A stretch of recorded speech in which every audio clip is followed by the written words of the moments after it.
quando a gente fala sobre o narcisismo, a gente está falando no nível de comportamento de pessoas que, digamos assim, se amam, sabe? Ele é do tipo de pessoa assim, tudo é melhor. Essas pessoas, elas têm uma necessidade real de serem aplaudidas. Elas buscam, em todas as suas atitudes, o reconhecimento, os louros, vamos dizer assim. Tudo dela é melhor. E não significa, falar de autoestima com ela é tudo ok, só que é além da conta. Ela se sente, vamos dizer assim, não a última bolacha do pacote, mas assim, a única bolacha do pacote. Por quê? Ela tem uma necessidade interna. Ela tem essa necessidade de ser o centro das atenções. Geralmente é uma pessoa mais extrovertida. E quando vai conversar, nunca deixa o outro falar. Porque a sua palavra sempre é mais importante. Essa pessoa, citando aqui algumas características onde fica mais entendível, tá? Perceptível, da gente... não de denominar alguém narcisista, mas são características do narcisismo. Hoje nos meus stories eu comentei um pouquinho de onde veio, né, esse termo. Veio da mitologia grega, de Narciso. Aquela pessoa, aquele homem que ele... Oi, mãe. Bem-vinda também. Ele se apaixonou por si mesmo. E ele não supria nem as suas necessidades. Ele ficava ali estonteado, vamos dizer assim, com a sua própria imagem, né?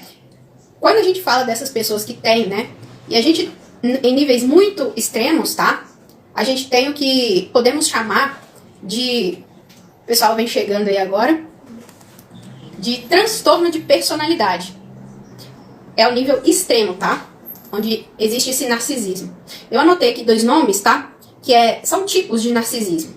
Que é o narcisismo grandioso, onde essa pessoa ela é muito extrovertida, ela tem uma característica de dominação muito forte, ela exige para si toda a atenção, e esse tipo de pessoa, digamos assim, ele já está num grau, né, muito elevado. Mas também nós temos aquilo que nós chamamos de narcisismo vulnerável. É aquele tipo de pessoa que você conhece, é tranquila, tem lá os seus planos, consegue conviver com as pessoas, consegue desenvolver uma conversa, né? Porém, essas pessoas, o que acontece?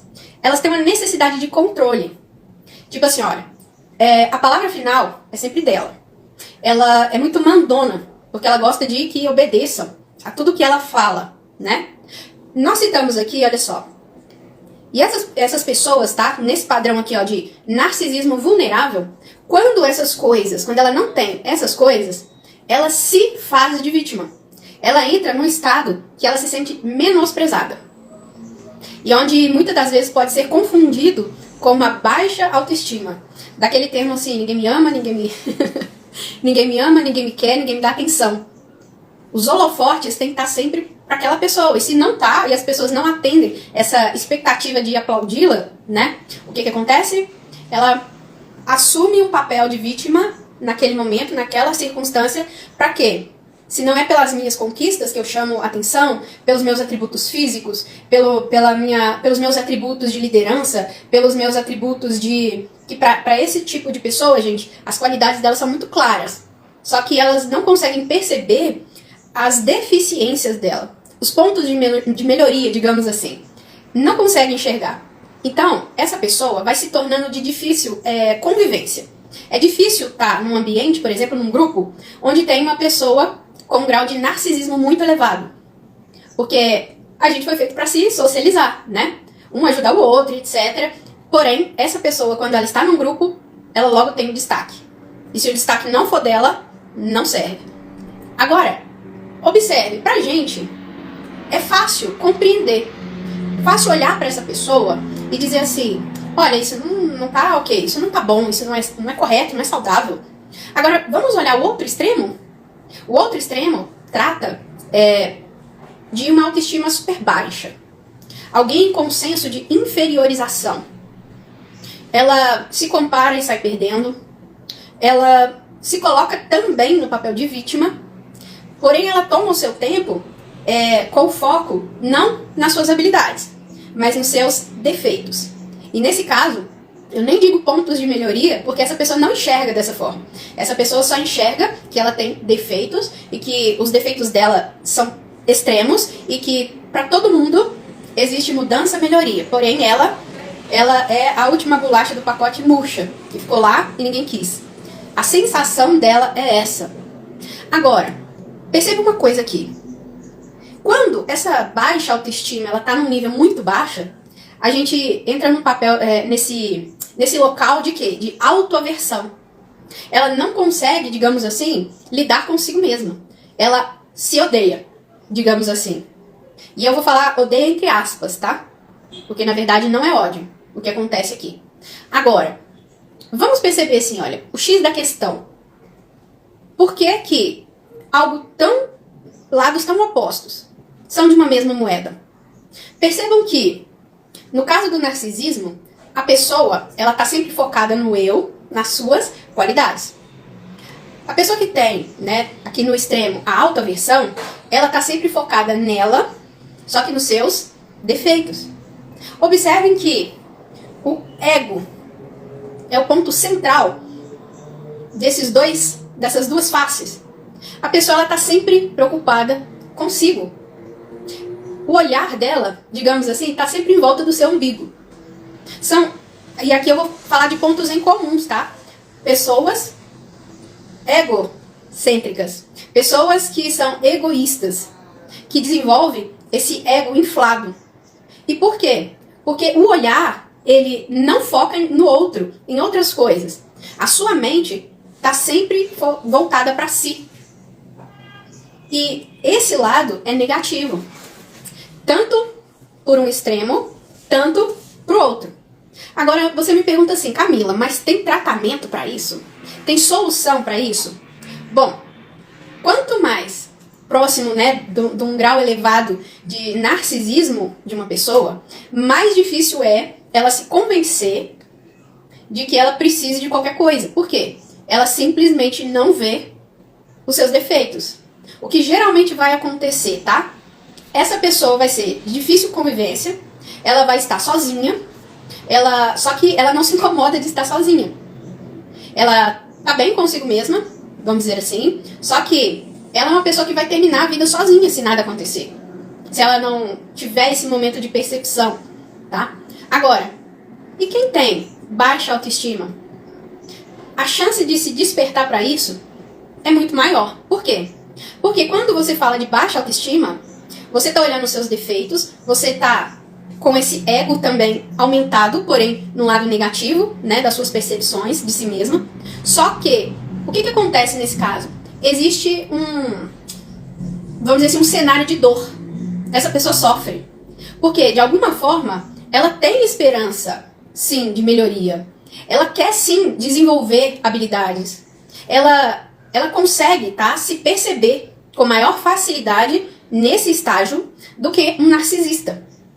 E agora, o ego, ele tá na questão. No caso do narcisista, vai ser muito difícil que você convença alguém que tem esse formato, vamos dizer assim, tá? Porque em grau elevado, ele chega a ser, como eu citei aqui, um transtorno de personalidade.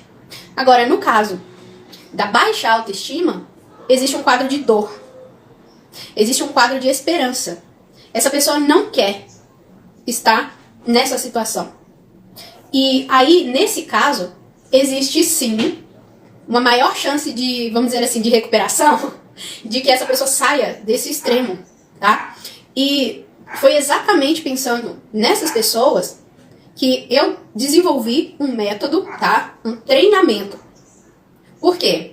Quando a gente fala de autoestima, a gente precisa entender que quem tem uma baixa autoestima, ela está com seu ego inflado, só que ela não sabe disso. Ela tem esse senso de inferiorização, tá? Por ela se ver menor do que o outro, ela não consegue entender que ela está sendo egoísta. Porém, essa parte de dor, esse desassossego que ela tem, porque ela vai começar a se comparar com as outras pessoas, porque isso é comum, e ela vai observar o quê? Peraí, as pessoas têm qualidade de vida, por que eu não tenho?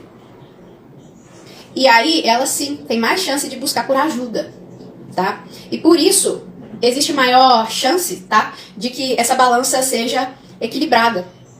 Que eu gosto de usar o termo balanceada. Nem um extremo, nem outro. E como que a gente trata, né, dessas questões? No caso, né, são pilares essenciais, tá ok? Que é o autoconhecimento, tá ok? O que é esse autoconhecimento? É a pessoa se voltar para a sua história. A percepção daquilo que ela já passou na vida, como ela se posicionou a cada fato que te aconteceu. Isso é esse processo de autoconhecer. É saber lidar consigo. Digamos assim, voltar para o que é a sua essência. Essência é aquilo que é o mais simples. É aquilo que foi construído e a gente, né, é muito influenciado pelo que as pessoas nos dizem, pelos traumas que nós tivemos, pelas experiências, pelas nossas vivências, por aquilo que a gente escutou a nosso respeito. E esse processo de autoconhecer é essencial. E esse processo de uma autoestima saudável, ele precisa passar por esses pilares. Autoconhecimento, autoaceitação. Porque o que acontece? Quem tem baixa autoestima, ela só vê as suas dificuldades, seus pontos de melhoria, que eu gosto de dizer. Mas para ela são defeitos e muitas das vezes irreparáveis. Além do outro pilar, que é o autodesenvolvimento. Essa pessoa ela precisa entrar em ação. Ela precisa conhecer as suas competências, as suas habilidades. Ela precisa desenvolver novas crenças a respeito de si. E ela precisa vivenciar algo positivo. Não precisa ser grandioso, mas algo positivo a respeito de si.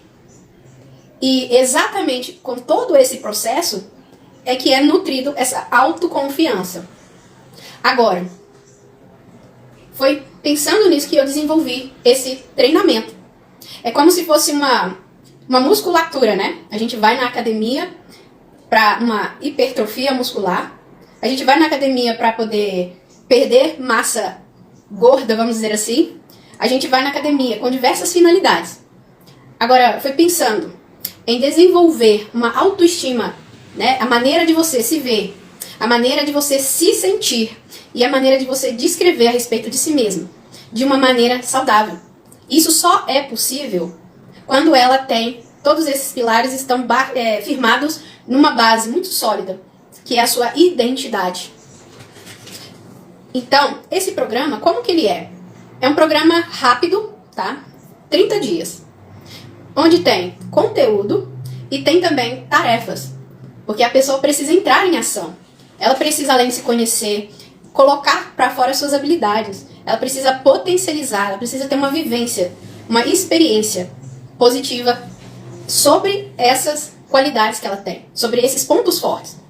E é assim que funciona. 30 dias, um treinamento para que você desenvolva a sua autoestima de uma maneira saudável. Não é para pensar de si além do que como é, mas é para entender que, e aonde eu vou chegar para vocês, onde eu falei que o oposto de amor não é o ódio, é a indiferença, tá? Anotei aqui, olha, muito interessante, olha. O alto amor é amar a si enquanto um ser amado por Deus. E quando a gente fala de identidade, de essência, a gente precisa entender que o ser amado é uma das nossas necessidades, é a necessidade primária, na verdade. E se a gente não se sente amado, nós nem sabemos quem somos. Então, é necessário ter esses 4 pilares de maneira equilibrada, com base na sua identidade, para que se construa uma autoestima, esse senso de amor próprio, de uma maneira saudável. E foi com pensamento nisso que eu desenvolvi esse programa. E eu tô lançando aqui para vocês hoje a oportunidade, tá ok? Esse treinamento de 30 dias, ele tá disponível para você no link da minha bio, tá? Por tempo limitado, numa super promoção. De R$ 97,00, eu fiz o link já com desconto. Só ir lá na bio, clica lá que você vai ter uma bela de uma surpresa. Hoje, deixa eu ver, já colocou, meu bem? Já, né? O link na bio tá saindo por R$ 67,00. De R$ 97,00 por R$ 67,00. tá na plataforma da Eduz, e você pode até mesmo dividir em até 12 vezes de R$ 6,70. Então, olha, aproveite. É uma oportunidade única. É por tempo limitado que vai estar nessa condição, tá? Futuramente você vai me ver aqui falando desse treinamento, desse programa, desse treinamento de desenvolvimento, dessa autoestima saudável. E o nome desse treinamento é De Bem com o Espelho. A partir de você fazer as pazes com o espelho, esse que te conta algumas verdades que nem mesmo uma foto é capaz de mostrar. Então vai lá, na minha bio, o link está lá disponível para você. E até a próxima. Um grande abraço para vocês.